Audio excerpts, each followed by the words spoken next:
The Toyota RAV4 is the best-selling SUV on the planet, and for its sixth generation, it did the one thing a chart topper almost never risks. It changed. This is the 2026 RAV4, and the grade wearing the dark alloys and the deep green paint on this country road is the new Edge. Redraw the safest bet in the car business and get it wrong. And it is not one model that stumbles. It is the car holding up an entire brand.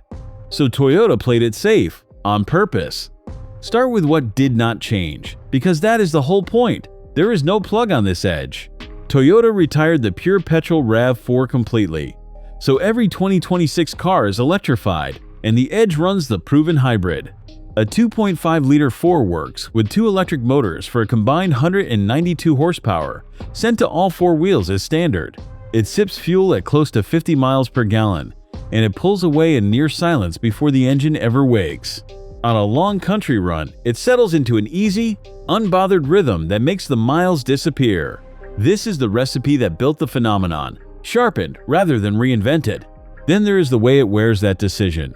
The nose is squarer now, the grille sits lower and wider, and the headlights are pulled back into the body instead of reaching for your eye. The Edge does its talking in the hardware. Machined alloys sit dark at each corner. The arches wear thicker black cladding, and a skid plate caps the front. From the side, it looks planted and a touch more upright, styled to suggest a gravel road it will probably never meet. At the back, the tailgate is cleaner and the badging simpler. Nothing here begs for attention, and that restraint is the tell. When you already sell more of these than anyone sells of anything, you do not gamble the silhouette. You tighten it, and you let the reputation do the shouting. Toyota ships well over 1 million RAV4s a year worldwide, and every one is a promise it cannot afford to break. Playing it safe on the outside buys Toyota room to spend the risk where a buyer actually lives with it. Open the door, and you find where the money in this new Edge really went. The cabin is built around a 12.9-inch touchscreen, the larger of the two RAV4 displays, anchoring a dashboard that finally looks its price. Physical dials survive under the vents, which sounds trivial until you have stabbed at a menu at 60 miles an hour. Wireless phone mirroring is standard, so the screen fills with your own maps the moment you sit down.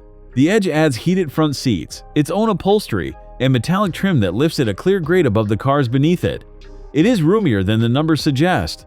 Adults sit behind adults without negotiation, the glass is generous, and the space feels engineered for the 12th hour of a road trip, not the first 10 minutes of a test drive. Rear passengers get their own air vents and charging ports, the small courtesies that decide a long family trip. And this is where the Edge does the genuinely unexpected thing. In a year when almost every new car quietly got dearer, this one got cheaper.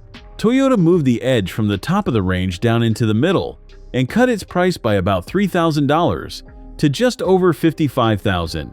A cheaper, better equipped version of the world's most popular SUV is exactly the kind of story we chase here. So subscribe if you want the honest read before you ever sign anything. That value case leans hard on the back of the car. The powered tailgate lifts to a flat, deep load floor, with a netted side pocket to stop the weekly shop rolling into the far corner. The hybrid battery lives under the rear seats rather than the boot, so you keep close to 38 cubic feet behind the second row. Brake towing is rated at just over 3,300 pounds. It is the unglamorous practicality that turns a nice SUV into the default one, the reason these fill car parks from Sydney to San Diego. Here is the part the badge will not tell you. For a car at this money, the cabin can still feel built to a budget. Early owners of this generation report hard. Hollow plastics low in the doors, more road roar than you expect on coarse tarmac, and the odd rattle from the console over a rough surface. Toyota clearly spent its money on the parts that never fail, rather than the parts you touch every day. If you buy for a decade of trouble-free starts, that is a fair trade. If you cross-shop on cabin polish, a Mazda will feel richer for the money. So the 2026 RAV4 Edge is not a reinvention, and it was never trying to be. It is the best-selling SUV in the world, refusing to get clever. It bets that proven beats novel, that a lower price beats a longer spec sheet, and that most people want a tool, not a talking point. Toyota played it safe. On this evidence, safe is still the reason the rest of the class is playing catch-up. If you want to see the car that can actually threaten it, the Honda CR-V Hybrid is the review to watch next.